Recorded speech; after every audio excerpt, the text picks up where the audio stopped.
Hello everyone. तो अभी हम लोग स्टार्ट करते हैं हमारे आखिरी चैप्टर से, जो है deductions chapter. Okay, last chapter है इनकम टैक्स में, उसके बाद में डायरेक्ट टैक्स आपका पूरा खत्म हो जाएगा। Income from business and profession and income from other sources मैं नहीं करवा रहा हूँ, मैं उसका नोट्स आपके क्या बोलते हैं डिस्क्रिप्शन में डाल दूंगा। बाकी डिडक्शंस के भी नोट्स मैं डिस्क्रिप्शन में डालूंगा, बट मैं वो सिखा रहा हूँ। ओके, तो अभी हम लोग स्टार्ट करते हैं हमारे आखिरी चैप्टर से। So let us start with the deductions chapter. Okay, so deductions, उसमें आपको फर्स्ट डिडक्शन है सेक्शन 80C। ओके, सो वो क्या है? Specified investment. सो डिडक्शंस का मतलब क्या होता है, पहली बात वो समझ जाते हैं कि समझो आपने कोई एक्सपेंस किया, ठीक है, ओके, एज अ डिडक्शन आपको वो एक्सपेंस पे डिडक्शन मिलेगा।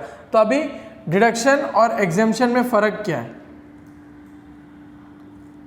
एग्जेम्पशन क्या हो जाता है, ये पूरा ही माइनस हो जाता है, ठीक है, उसको आप इग्नोर करते हो। लेट्स से आपको ग्रेच्युटी में एग्जेम्पशन है 20 लाख की मैक्सिमम में, राइट, और आपको ग्रेच्युटी का हम लोगों ने समझो पूरा सम वो क्या बोलते हैं वर्किंग करने के बाद हमको आया कि हमारा 15 लाख जो हम लोग ग्रेच्युटी है पूरा का पूरा एग्जेम्प्ट है, तो ये पूरा का पूरा जीरो हो जाता है, राइट। उसमें क्या बोलते हैं, इसमें डिडक्शन नहीं मिलता, वो डिडक्शन नहीं होता। इसमें क्या होता है, लेट से आपने कोई भी एक्सपेंस किया, ठीक है, जो डिडक्शन जिससे आपको डिडक्शन मिलने वाला है, तो ग्रॉस टोटल इनकम के बाद में माइनस जब डिडक्शन आएगा तो आप उसमें इस चीज़ को माइनस कर सकते हो। लेट से आपने 20,000 डिडक्शन किया, सॉरी डिडक्शन एक्सपेंस लिया, कुछ भी एक्सपेंस किया जिसका आपको डिडक्शन मिलने वाला है, तो ये 20,000 माइनस हो जाएगा। एग्जेम्पशन में क्या होता है, वो जीरो हो जाता है, वो कैलकुलेशन भी नहीं आता, वो इग्नोर हो जाता है। ये इग्नोर होने का ही जैसे हो गया ना कि आपको ग्रेच्युटी मिली 15,000, तो ये आपको डिडक्शन नहीं मिला है, ये एग्जेम्पशन मिला है। एग्जेम्पशन मतलब आपका जीरो हो जाता है, उसको वो ग्रॉस टोटल इनकम में कुछ इफेक्ट नहीं करता। डिडक्शन ग्रॉस टोटल इनकम में इफेक्ट करता है। देखा, आपका ग्रॉस टोटल इनकम समझो 10 लाख है, ठीक है, इसमें से माइनस 20,000 हो जाएगा तो आपका नेट टोटल इनकम आएगा 9,80,000।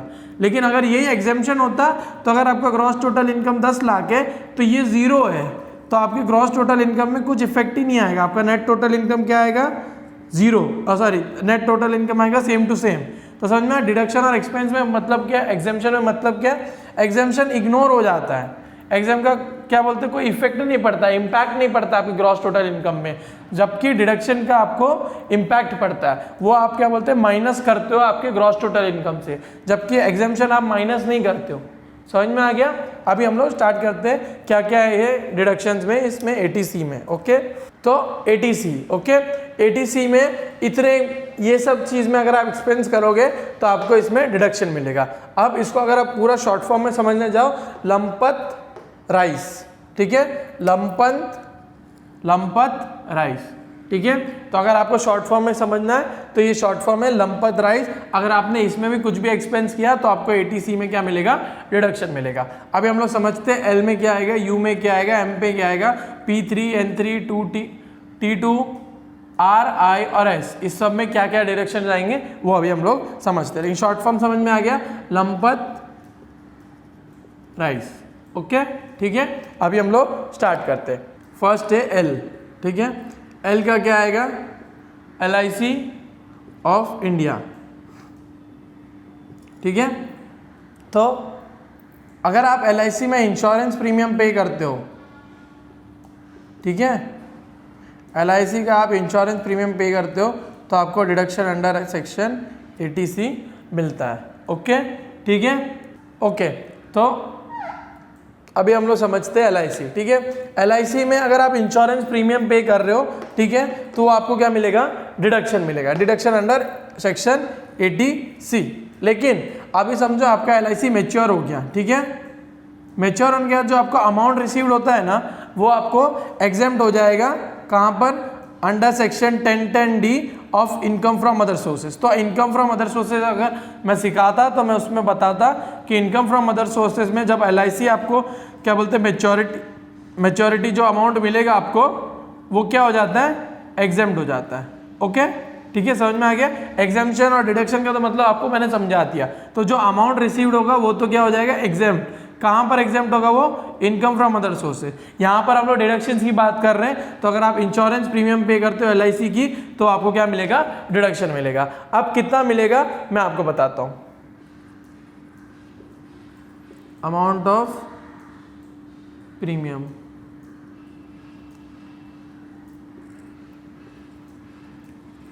एक्चुअल प्रीमियम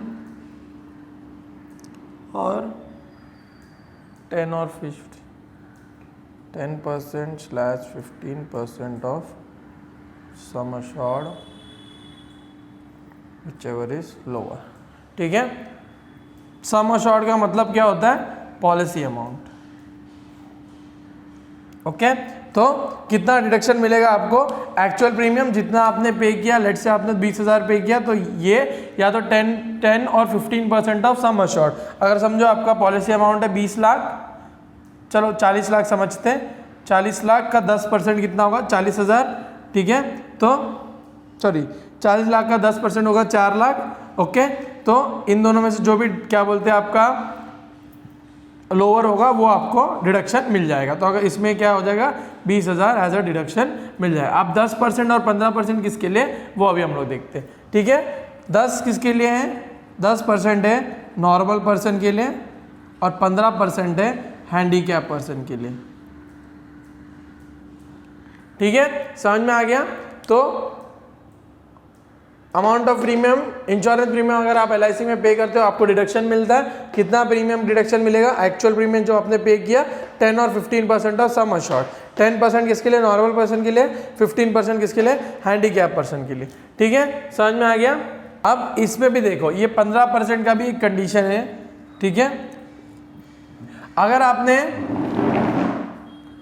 आपने पॉलिसी 1/4/12 से लेके 31/3/13 तक ली, ठीक है, 1/4/12 से लेके 31/3/13 तक दी, तो आपको ये 15% के बदले क्या मिलेगा? 10%। ठीक है, 15% किसके लिए? हैंडीकैप के लिए, राइट? तो ये कितना हो जाएगा? 10%। और अगर आपने बिफोर 1/4/12 ली, ठीक है, 1/4/12 के पहले ली, तो आपको कितना मिल जाएगा? 20%। समझ में आ गया? हैंडीकैप पर्सन की बात कर रहा हूँ। अभी कितना मिल रहा है? 15%। ठीक है, 15% कब होगा? 31/3/13 के बाद में, मतलब 1/4/13 हाँ 1/4/13 के बाद में 15%। अगर आपने 1/4/12 से लेके 31/3 तक 13 की, तो आपको 10%। उसके अगर 1/4/12 के पहले ली तो 20%। किसकी बात कर रहा हूँ मैं? हैंडीकैप पर्सन को जो परसेंट मिलने वाला है वो, ये 15%। 10% तो 10%, नॉर्मल पर्सन के लिए 10% है, बाकी हैंडीकैप के लिए ये कंडीशन है। ये फर्स्ट कंडीशन, ये सेकंड कंडीशन। अगर 1/4/12 से 31/3/13 तक अगर आपने पॉलिसी ली तो 10% आपको मिलेगा सम अश्योर्ड का। अगर 1/4/12 से पहले ली तो 20%, और अगर 15% कब होगा? 1/4/13 के बाद में ली तो 15%। ठीक है, समझ में आ गया? तो ये था L। उसके बाद में J, हम लोगों ने L में देख लिया। L में क्या था? Insurance premium. ठीक है, अब J क्या है? J फॉर इन्वेस्टमेंट इन जीवन धारा एंड जीवन अक्षय। जीवन धारा एंड जीवन अक्षय। ठीक है, अगर आप यहाँ पर अपना पैसा डालते हो इन्वेस्टमेंट इन जीवन धारा और जीवन अक्षय में, तो आपको क्या मिल जाएगा? रिडक्शन मिल जाएगा। ठीक है, इन्वेस्टमेंट इन धनरक्षक प्लान। ठीक है, धनरक्षक प्लान। ठीक है, अगर आप यहाँ पर पैसा डालते हो तो आपको क्या मिल जाएगा? डिडक्शन। ओके, समझ में आ गया? तो L हम लोगों ने देख लिया। L में 3 पार्ट थे, I, J और D। तो L का I क्या हो गया? इंश्योरेंस, J फॉर जीवन धारा और D फॉर धनरक्षण प्लान। ठीक है, समझ में आ गया? अभी हम लोग U करते हैं। U, ठीक है, U में क्या था? U, P और E। ठीक है, अगर आपने कंट्रीब्यूशन टू यूलिप, ठीक है, कंट्रीब्यूशन टू पेंशन स्कीम, ठीक है, and investment in equity linked saving scheme. ठीक है, तो यू में क्या आएगा, यूपीई, ठीक है। यू फॉर क्या है, कंट्रीब्यूशन टू यूलिप। मैं कंट्रीब्यूशन की बात कर रहा, ठीक है, इसमें जो इंटरेस्ट मिलने वाली है उसकी बात नहीं कर रहा मैं यहाँ पे। ओके, याद रखना, कभी भी कंट्रीब्यूशन बोलो तो जो पैसा आप डाल रहे हो उसकी बात कर रहा हूँ। तो कंट्रीब्यूशन टू यूलिप में किया तो आपको डिडक्शन मिले, जितना भी किया उतना, समझो आपने 25,000 किया तो 25,000 आपको डिडक्शन मिलेगा, ठीक है। You contribution to pension scheme और इक्विटी लिंक सेविंग स्कीम, अगर इन तीनों जगह पे आप करते हो तो आपको क्या मिलेगा, डिडक्शन मिलेगा, ठीक है, समझ में आ गया। अब एम की बात करते हैं। एम में आता है पी और ई। पी सेम, एम फॉर आता है म्यूचुअल फंड्स, ठीक है। अब म्यूचुअल फंड वाला, म्यूचुअल फंड में अगर आपने पेंशन, ये यू फॉर क्या था, unit trust of India, unit trust of India, ठीक है। अगर आप यूनिट ट्रस्ट ऑफ इंडिया के थ्रू यूलिप में या पेंशन स्कीम में या इक्विटी लिंक सेविंग स्कीम में इन्वेस्ट करते हो तो डिडक्शन मिलेगा। म्यूचुअल फंड में अगर आपने पेंशन स्कीम में या इक्विटी लिंक सेविंग स्कीम में इन्वेस्ट किया तो आपको डिडक्शन मिलेगा, ठीक है। तो इसीलिए आपको शॉर्ट फॉर्म याद रखना जरूरी है। एल का क्या था, IJD, फिर यू का था UPE, एम का क्या है, P, ठीक है। अभी उसके बाद में PNTRIS, ठीक है, समझ में आ गया। तो अगर आपने पेंशन स्कीम और इक्विटी लिंक सेविंग स्कीम में अगर आपने इन्वेस्ट किया तो आपको डिडक्शन मिलेगा, समझ में आ गया। अभी हम लोग आगे करते हैं। अभी हम लोग बात कर रहे हैं P की, ठीक है। P1 क्या है, इसमें 3 है, P3, N3, T2, RI और S3 शायद, S3 पता नहीं, ठीक है। P1 क्या है, employees contribution to RPF and SPF। देखो हम लोग जब क्या बोलते हैं सैलरीज कर रहे थे, ठीक है, सैलरी में जब मैं प्रोविडेंट फंड आपको सिखाया था उसमें मैंने क्या बोला था, इग्नोर करना और डिडक्शन अंडर सेक्शन 80C, आपको डिडक्शन मिलेगा सेक्शन 80C में। ये देखो आ गया डिडक्शन अंडर सेक्शन 80C, ठीक है। तो एम्प्लॉयज कंट्रीब्यूशन टू RPF और FEF आपको क्या मिलेगा, डिडक्शन मिलेगा, ठीक है। सेकेंड है employ deposit in post office time deposit account, deposit in post office time deposit account, ठीक है। तो मिनिमम कितना होना चाहिए, 5 ईयर्स। टाइम डिपॉजिट मतलब FD हो गया, ये रिकरिंग डिपॉजिट्स हो गए, वो उसमें अगर आप पोस्ट ऑफिस के यहाँ पे पोस्ट ऑफिस में आप टाइम डिपॉजिट्स करते हो मिनिमम 5 ईयर्स, तो उस पर आप वो जो भी अमाउंट डिपॉजिट कर रहे हो उसका आपको क्या मिल जाएगा, डिडक्शंस मिल जाएगा, ठीक है, समझ में आ गया। डिपॉजिट इन PPF, ठीक है। PPF में अगर आपने डिपॉजिट किया तो आपको मिल जाएगा डिडक्शन अंडर सेक्शन 80C, ठीक है। और जो आपको इंटरेस्ट मिलता है इस पे, इंटरेस्ट रिसीव्ड, वो आपको एग्जेम्प्ट हो जाता है इफोस के अंदर, ठीक है। तो अभी हम लोग डिडक्शन की बात कर रहे हैं, तो अगर आपने डिपॉजिट किया PPF में तो आपको क्या बोलेगा, डिडक्शन अंडर सेक्शन 80C। और जो इंटरेस्ट मिलता, अगर मैं इफोस सिखाता तो इफोस में आपको क्या मिल जाता, एग्जेम्पशन मिल जाता वो इंटरेस्ट का, ठीक है, समझ में। एग्जेम्पशन और इंटरेस्ट मैंने आपको डिफरेंस तो समझा दिया, वो समझ में आ गया होगा। अब ये डिडक्शन, तो P1 क्या है, employees contribution to RPF SPF, deposit in post office time deposit और डिपॉजिट इन PPF, ठीक है, समझ में आ गया। अभी नेक्स्ट करते हैं N1 N2 N3, ठीक है। N1 क्या है, investment in bonds of NABARD.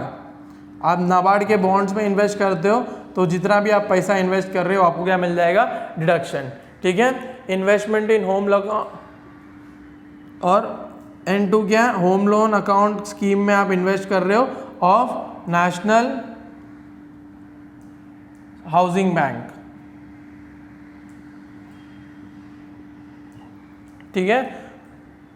And investment in national saving certificate, national saving certificate, ठीक है, समझ में आ गया।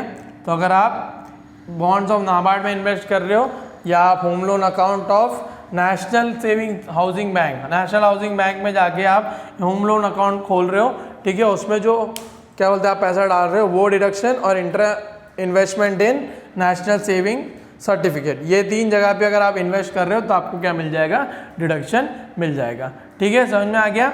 अब इसमें देखो इन्वेस्टमेंट आपको क्या मिल जाएगी, यहाँ पे डिडक्शन अंडर सेक्शन 80C, ठीक है।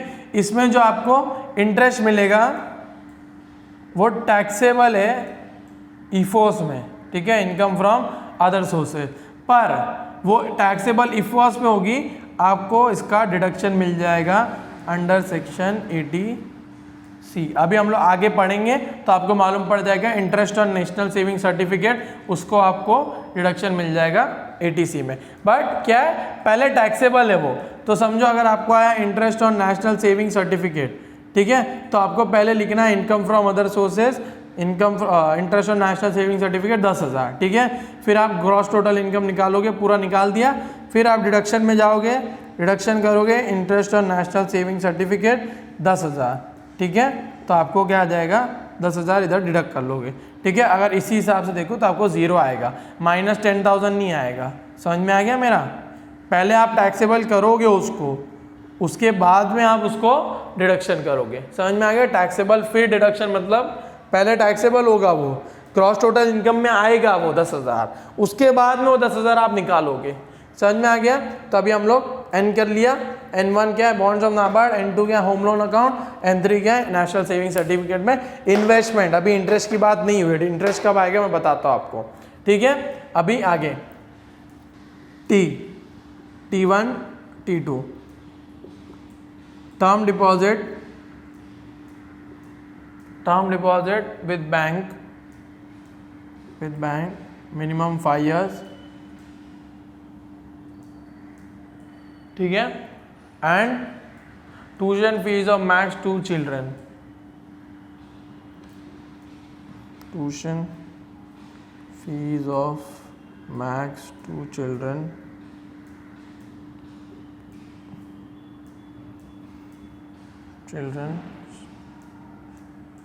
टेकिंग एजुकेशन इन इंडिया,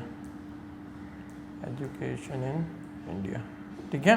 अभी T1 क्या है, टर्म डिपॉजिट अगर आपने बैंक में खुलवाया, ये अभी पोस्ट ऑफिस सेविंग्स बैंक की बात नहीं कर रहा हूँ, ठीक है, बैंक मतलब कोई भी बैंक हो सकता है। तो टर्म डिपॉजिट आपने अगर खुलवाया 5 साल के लिए, तो जो अमाउंट आप टर्म डिपॉजिट में डालोगे वो आपको क्या मिलेगा, डिडक्शन मिलेगा, ठीक है। फिर tuition fees for max 2 children, tuition fees मतलब जो ट्यूशन लेते हैं वो ट्यूशन फीस नहीं है, ये किसकी फीस होती है, स्कूल में जो ट्यूशन फीस होती है उसकी बात कर रहे हैं, ठीक है, स्कूल कॉलेजेस में जो भी ट्यूशन फी होती है वो, ठीक है। Tuition fees of max 2 children, 2 ही बच्चों की आपकी क्या बोलते हैं, ट्यूशन फीस क्या बोलते हैं, डिडक्शन मिलेगा। लेट से आपके पास 3 बच्चे हैं, ठीक है, और 3 बच्चे का आप 10-10 हज़ार रुपया महीने का दे रहे हो, ठीक है, तो टोटल कितना हो जाएगा 30,000, राइट। तो इसमें से जो भी 30,000 है उसमें से आपको 20,000 का ही डिडक्शन मिलेगा, वो 10,000 आपका एक्सपेंस हो जाएगा, ठीक है, वो आपको डिडक्शन नहीं मिलेगा। समझ में आ गया? तो ये T1 T2 क्या है, टर्म डिपॉजिट विद बैंक और tuition fees of max 2 children taking education in India, ठीक है। अभी हम लोग आगे करते हैं, R repayment of home loan, ठीक है। अब देखो रीपेमेंट ऑफ होम लोन, तो आप समझे 1 लाख रुपए का लोन लिया, ठीक है, तो अगर आप वो रीपे कर रहे हो तो उसको आपको क्या मिल जाएगा, डिडक्शन मिल जाएगा। इस पे जो इंटरेस्ट आप पे करते हो, ठीक है, वो आपको कहाँ डिडक्शन मिलता है, इनकम फ्रॉम हाउस प्रॉपर्टी। याद है आप डिडक्शन लेते थे इनकम फ्रॉम हाउस प्रॉपर्टी में, इंटरेस्ट ऑन होम लोन, तो इसका इंटरेस्ट कहाँ मिलेगा आपको, deduction income from house property. लेकिन आप रीपे कर रहे हो, जो ओरिजिनल लोन है उसको आप रीपे कर रहे हो, तो आपको कहाँ पे मिलेगा, अंडर सेक्शन 80C, ठीक है। रीपेमेंट ऑफ होम लोन करोगे तो आपको कहाँ मिलेगा, अंडर सेक्शन 80C में डिडक्शन मिलेगा, ठीक है। समझ में आ गया? अब आई फॉर क्या है, investment in notified infrastructure bond, in notified infrastructure bonds, ठीक है। अगर आप यहाँ पर इन्वेस्ट कर रहे हो तो आपको क्या मिलेगा, डिडक्शन मिलेगा, ठीक है। समझ में आ गया? अब एस में क्या है, S1 और S2, सुकन्या समृद्धि स्कीम और senior citizen saving scheme, Sukanya Samriddhi scheme and senior citizen saving scheme, ठीक है। तो S1 और S2 में क्या है, Sukanya Samriddhi scheme and senior citizen saving scheme. ठीक है, अगर आप यहाँ पर इन्वेस्ट करते हो तो आपको क्या बोलते हैं, डिडक्शन मिल जाएगा। ठीक है, समझ में आ गया।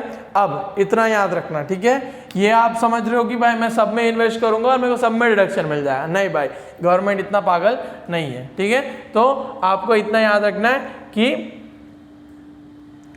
अमाउंट ऑफ डिडक्शन आपको कितना मिलेगा,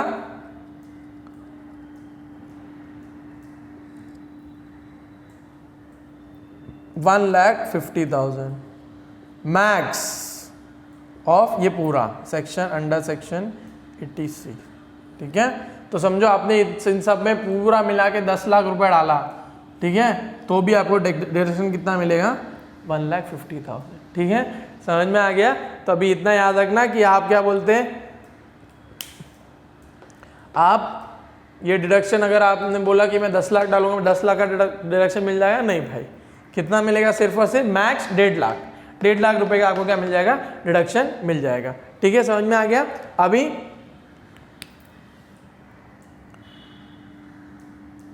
अभी समझो आप ये किसके लिए, सब आपके लिए। ठीक है, आपने किया इन्वेस्टमेंट तो आपको डिडक्शन मिलेगा, लेकिन 2-3 चीज़ ऐसी है जहां पर अगर आपने खुद के लिए, अपनी वाइफ के लिए या अपने बच्चों के लिए भी वो किया तो आपको उसका भी डिडक्शन मिल जाएगा। ठीक है, तो हिमसेल्फ, स्पाउस और चिल्ड्रन। ठीक है, अगर इन कौन कौन सी चीज़ है, LIC प्रीमियम, ठीक है, सेकेंड है contribution to ULIP and investment in PPF। ठीक है, अब इन तीनों चीज़ों में अगर आपने अपनी बीवी और अपने बच्चे के लिए भी पैसा भरा तो उसका भी आपको डिडक्शन मिलेगा। लेट्स से मेरी बीवी और मेरे बच्चे हैं, तो अगर मैंने मेरी बीवी और मेरे बच्चे का भी LIC प्रीमियम पे किया तो उसका भी डिडक्शन मेरे को मिलेगा। ठीक है, समझ में आ गया। कंट्रीब्यूशन टू, और ये तीनों में से किस में भी मैंने किया तो मेरे को मेरी बीवी और बच्चे के लिए भी क्या बोलते हैं, वो मिलेगा। कंट्रीब्यूशन टू, अगर मैंने अपनी बीवी और बच्ची के लिए LIC प्रीमियम या कंट्रीब्यूशन या इन्वेस्टमेंट किया तो मुझे डिडक्शन मिलेगा। समझ में आ गया। तो हम लोग ने क्या कर लिया, 80C पूरा कंप्लीट कर लिया। लंपत राइस, ठीक है, शॉर्ट फॉर्म याद रखना, LUMPNTRIS, S में 2 है, T में 2 है, P में 3 है, N में 3 है, L में क्या IJD, फिर U में क्या UPE, M में क्या है P और E। ठीक है, अगर आपको ये पूरा याद है तो आप इजीली डिडक्शंस कर लोगे। मैक्स डिडक्शन कितना है, 1,50,000, चाहे आप कितना भी, अगर समझो आपको LIC प्रीमियम क्वेश्चन में दिया 20,000, ठीक है, आपने फिर म्यूचुअल फंड में पेंशन स्कीम में किया 20,000, फिर नेशनल सेविंग सर्टिफिकेट में किया 40,000, ठीक है, उसके बाद में नोटिफाइड इंफ्रास्ट्रक्चर बॉन्ड में किया 40,000, सुकन्या समृद्धि स्कीम किया 20,000, सीनियर सिटीजन स्कीम किया 20,000। ठीक है, 20 80 और 40, 120 और 160। ठीक है, तो 1,60,000 आपका अमाउंट आ रहा है। ठीक है, लेकिन डिडक्शन आपको कितना मिलेगा, सिर्फ और सिर्फ 1,50,000। तो आप कैसे लिखोगे, तो आप पूरा लिखोगे टोटल, तो 1,60,000, ठीक है, फिर यहाँ पे लिखोगे मैक्स 1,50,000 अलाउड, ओके, तो आप यहाँ पे लिखोगे 1,50,000, ओके, ये आउटर कॉलम, ये इनर कॉलम होगा। ठीक है, तो 1,50,000 यहाँ पर आप माइनस करोगे। समझ में आ गया। अभी हम लोग आगे गाते हैं, आप करते हैं सेक्शन 80CCC। क्या है वो, बोलता है कंट्रीब्यूशन टू पेंशन फंड। ठीक है, तो अगर आपने पेंशन फंड में कंट्रीब्यूट किया तो क्या बोलते हैं आपको, आपने मतलब इंडिविजुअल की बात कर रहा हूँ। ठीक है, अगर आपने एक HUF और उसने क्या बोलते कंट्रीब्यूट किया तो उसको अलाउड नहीं है। कितना मैक्स लिमिट है आपको डिडक्शन में, 1,50,000 आपको उसमें डिडक्शन मिल जाएगा। ठीक है, समझ में आ गया।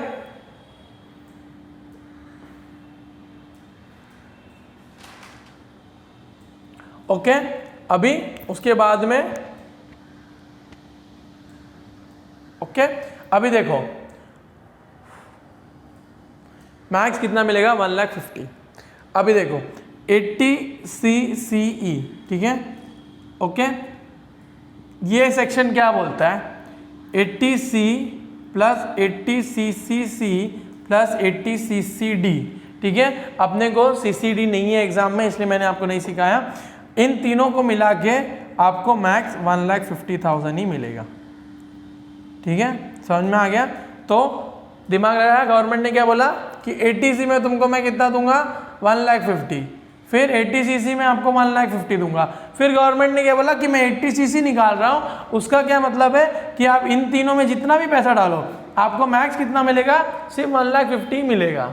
समझ में आया? तो लेट्स से आपको 80C में टोटल आपने 1,60,000 डाला, ठीक है, फिर 80cc में आपका आया 1,50,000 और 80cc/d में आपका है 70,000, ठीक है। तो टोटल कितना हो जाएगा 1,60,000, चलो 40 कर लेते हैं, ठीक है, 2 लाख प्लस तो 3,50,000 आना चाहिए, राइट, डिडक्शन, और सब लिमिट के अंदर है, सिर्फ ये लिमिट के अंदर नहीं है, ठीक है। 1,50,000 तो इसमें मिलना चाहिए, ठीक है। तो 1,50,000, 3 लाख, 3 लाख और 3,40,000, 3,40,000 डिडक्शन मिलना चाहिए आपको, ठीक है। पर गवर्नमेंट ने बोला भाई 80cce क्या बोलता है, सिर्फ 1.5 लाख मिलेगा आपको। तो आप यहाँ पे क्या लिख सकते हो, सिर्फ और सिर्फ 1.5 लाख। समझ में आ गया? तो ये 80cce क्या है, ब्रह्मास्त्र है। सीधा उसने बोल दिया कि भाई 1.5 लाख ही मिलेगा, चाहे तुम 80C में, 80cc में और 80cc/d में कितना भी लिमिट के अंदर करो। अभी समझो 80C में आपको लिमिट कितना 1,50,000, आप सोचो 1 लाख ही करो investment in contribution to pension fund. 80cc में भी आप 1 लाख करो, ठीक है, CC/D में भी आप 1 लाख करो, तो आपको सब लिमिट के अंदर है, तो आपको कितना मिलना चाहिए 3 लाख।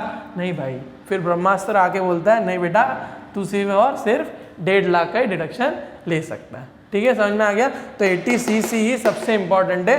अगर आप 80C में लिख के आओ पूरा और आप लिख के आओ कि 1,50,000 मैक्स है, उसके बाद में 80cc में 1,50,000 मैक्स है और प्रॉपर करके आओ, और 80cc ही ने लिख के आओ, तो गए भाई, मार्क्स गए, आपका डिडक्शन में मार्क्स नहीं मिलेगा। समझ में आया? तो 80cc ही याद रखना, 80C, 80cc, 80cc/d ये तीनों को मिला के आपको कितना मैक्स मिलने वाला है, डिडक्शन 1,50,000, ठीक है। CC/D नहीं है एग्जाम में, इसलिए मैं नहीं पढ़ा रहा हूँ, ओके। अब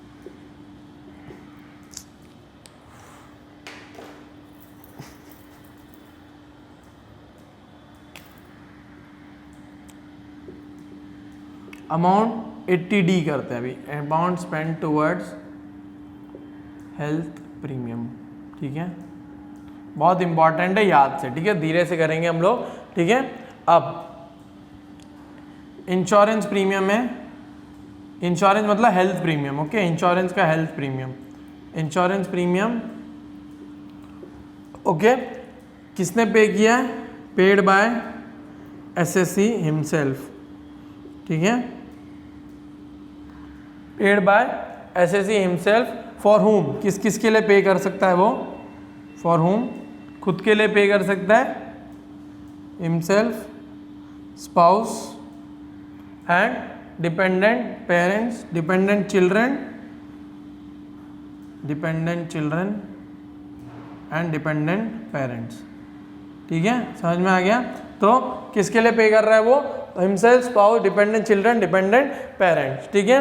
paid by any mode other than cash, paid by any mode, paid by any mode other than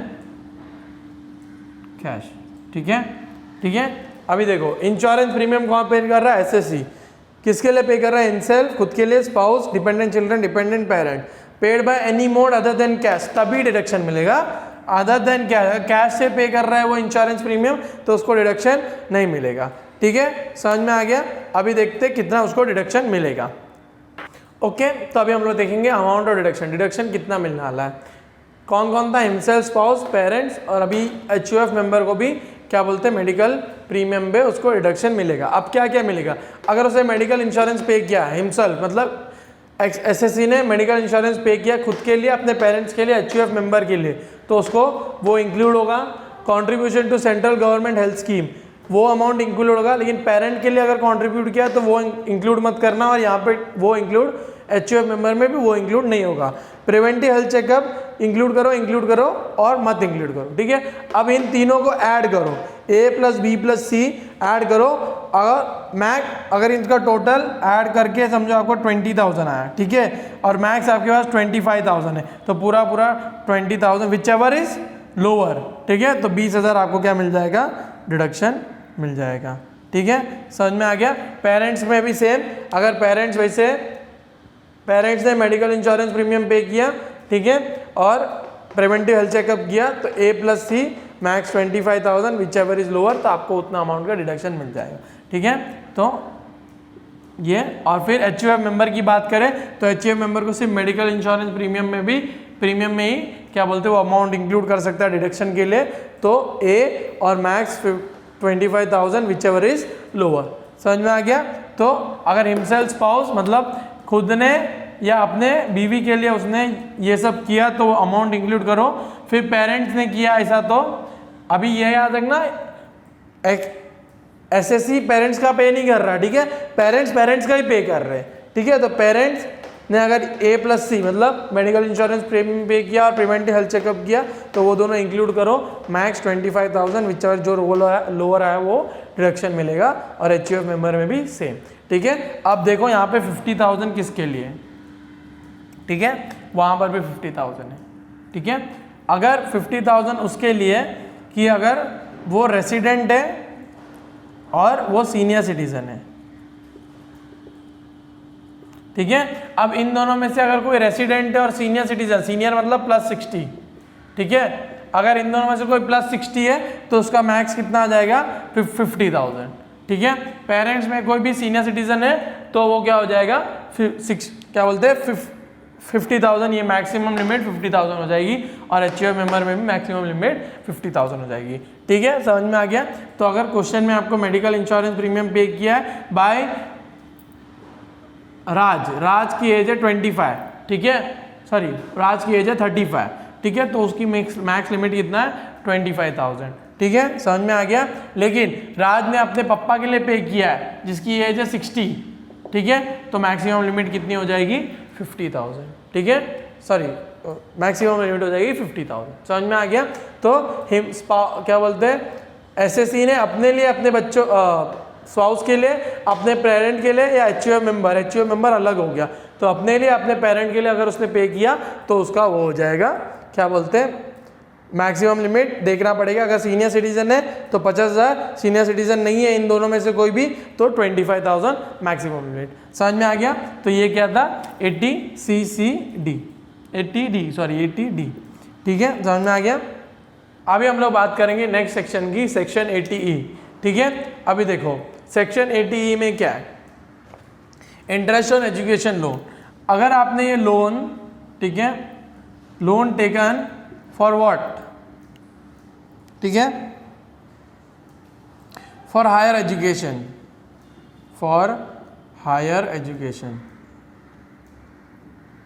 that is any course after senior secondary exam, that is any course after senior secondary exam. अगर आपने higher education के लिए loan लिया है, ठीक है, किस किस के लिए, फॉर हुम, खुद के लिए, स्पाउस के लिए या चिल्ड्रन के लिए, ठीक है, एंड स्टूडेंट फॉर हुम assessee इज अ गार्डियन। ठीक है, इन चारों में से आपने किसी के लिए भी लोन लिया है, किसके लिए, हायर एजुकेशन के लिए। ठीक है, फ्रॉम व्हाट, कि कहाँ से लिया है, बैंक से लिया होगा या चैरिटेबल ट्रस्ट से या फाइनेंशियल इंस्टीट्यूशन से। ठीक है, तो अमाउंट ऑफ डिडक्शन कितना होगा, जितना भी आपका इंटरेस्ट है वो आपको डिडक्शन मिलेगा कितने साल तक, 8 साल तक। ठीक है, समझ में आ गया? तो अभी देखो लोन टेकन है, आपने किसके लिए लोन लिया, हायर एजुकेशन के लिए लोन लिया। ठीक है, किस किस के लिए लिया, खुद के लिए लिया हो या स्पाउस के लिए लिया हो या चिल्ड्रन के लिए लिया हो, स्टूडेंट जिसका आप गार्डियन हो। ठीक है, कहाँ से लिया हो, बैंक से लिया हो, जहाँ से भी लिया हो, तो वो जो इंटरेस्ट आपको मिलने वाला, इंटरेस्ट की बात करें, राइट, तो जो इंटरेस्ट मिलने वाला वो आपको, जो इंटरेस्ट है वो आपको क्या मिलेगा, डिडक्शन, कितने साल तक, 8 साल तक आपको वो डिडक्शन मिलते रहेगा। ठीक है, समझ में आ गया? अभी हम लोग आगे की बात करते हैं, सेक्शन 80U, यहीं पे लिख देता हूं मैं, बहुत इजी सेक्शन है। Section 80U, physically handicap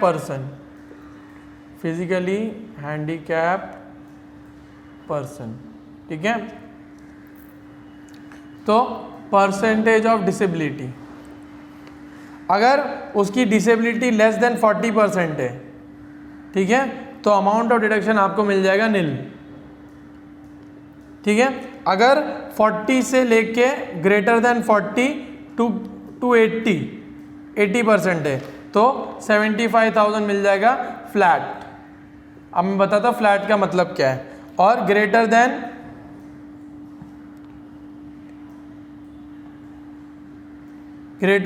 equal to 80, greater than equal to 80%, ठीक है, सीवियर डिसेबिलिटी है तो उसको मिल जाएगा 1,25,000 फ्लैट। ठीक है, तो अगर क्वेश्चन में दिया है कि इसको लेस देन 40% है तो आपको डिडक्शन कितना मिलेगा, नील बटे सन्नाटा। 40 टू 80% है, 40 मतलब 40 इंक्लूडेड है, तो 40 इंक्लूडेड, 40 टू 80% कितना मिलेगा, 75,000 फ्लैट।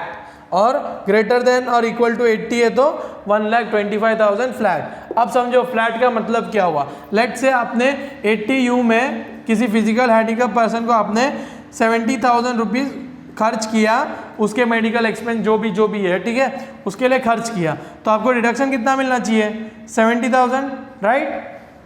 लेकिन अगर समझो वो 40 टू 80 की कैटेगरी में आ रहा है, ठीक है, मैं 40 टू 80 की बात कर रहा हूँ, तो उसको तो तुमको कितना डिडक्शन मिलेगा, 75,000 फ्लैट। तो अगर आप 70 करो तो भी आपको 75,000 का ही डिडक्शन मिलेगा। अभी समझो आप 80% वाले में हो, ठीक है, वो जिसके लिए आप ट्रीटमेंट कर रहे हो वो 80% कैटेगरी के ऊपर आता है, तो समझो आपने उसमें भी 70,000 रुपये का खर्चा किया उसके लिए, तो आपको डिडक्शन कितने मिलेगा, 1,25,000 का। ठीक है, समझ में आया। तो आपको इसमें अमाउंट नहीं देखना है, आपको इसमें याद रखना है सिर्फ ये, अगर 40% है तो नील बटे सन्नाटा, 40 टू 80 75,000, ग्रेटर देन 80 1,25,000 फ्लैट है। हाँ, फ्लैट, सिर्फ एक ही पूरे डिडक्शन में फ्लैट अमाउंट है ये 75,000 और 1,25,000। तो अगर आपने इसके लिए फिजिकली हैंडीकैप पर्सन के लिए आपने कुछ भी खर्चा किया तो आपको ये बॉक्स याद आना चाहिए। ठीक है, समझ में आ गया। अभी आगे क्या करते हैं, सेक्शन 80DD। ठीक है, अभी हम लोग बात कर रहे हैं सेक्शन 80DD की।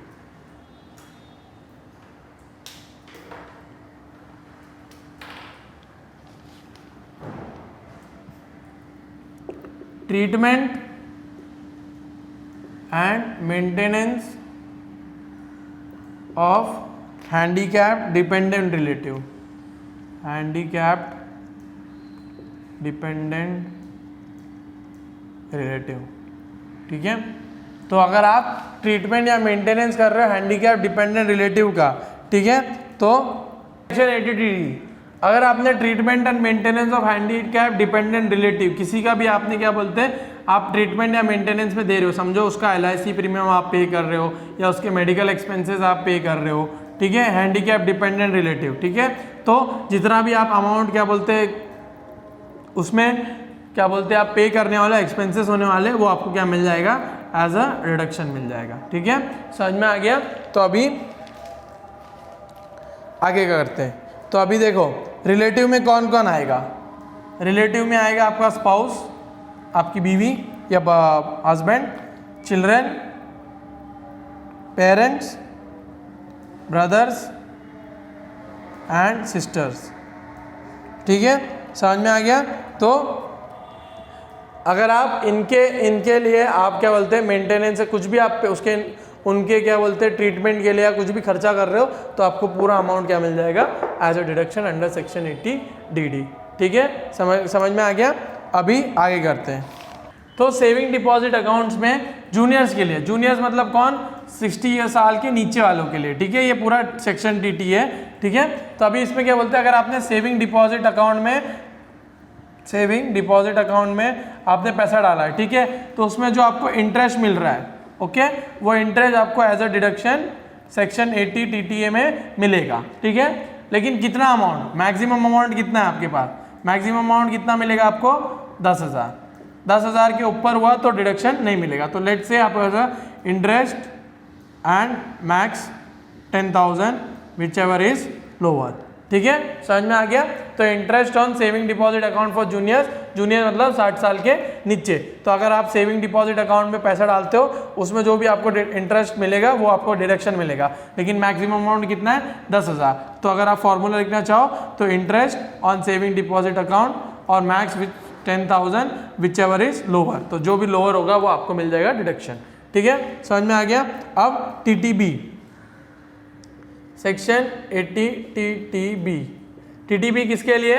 Interest on deposit account by senior citizen, interest on deposit accounts bye senior citizens.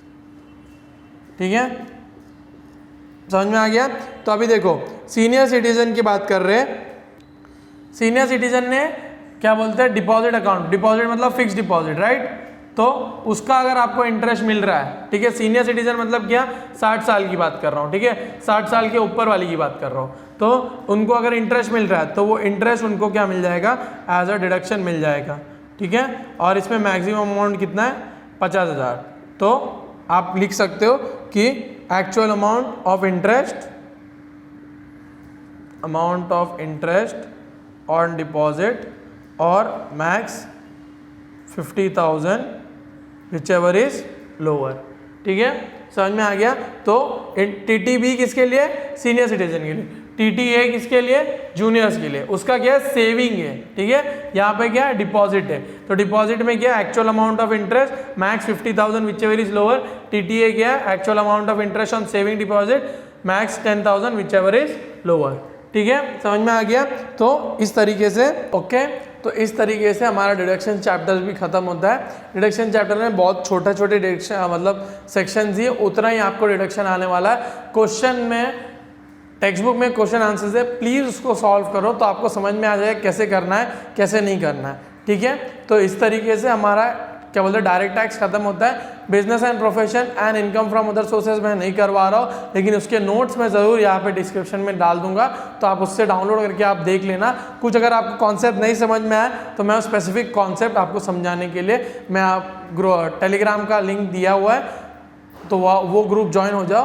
तो उस ग्रुप में आप मेरे को पूछ लेना कि ये कॉन्सेप्ट का मतलब क्या होता है, तो मैं आपको समझा दूंगा। ठीक है, समझ में आ गया। अगर आपके पास मेरा व्हाट्सएप नंबर भी है तो उधर भी आप मेरे को कांटेक्ट कर सकते हो। ओके, तो इस तरीके से हमारा डायरेक्ट टैक्स खत्म होता है। थैंक यू सो मच मेरे सब वीडियोस देखने के लिए। अगर आपको पसंद आया हो तो प्लीज़ लाइक करना, उसको शेयर भी करना और चैनल को सब्सक्राइब ज़रूर करना, क्योंकि सब्सक्रिप्शन रेट इतना ज़्यादा है नहीं, 25% लोग ही सब्सक्राइब कर रहे हैं। बट जो भी है अपना पढ़ाई करो अच्छे से, और thank you so much video देखने के लिए। Bye bye, take care.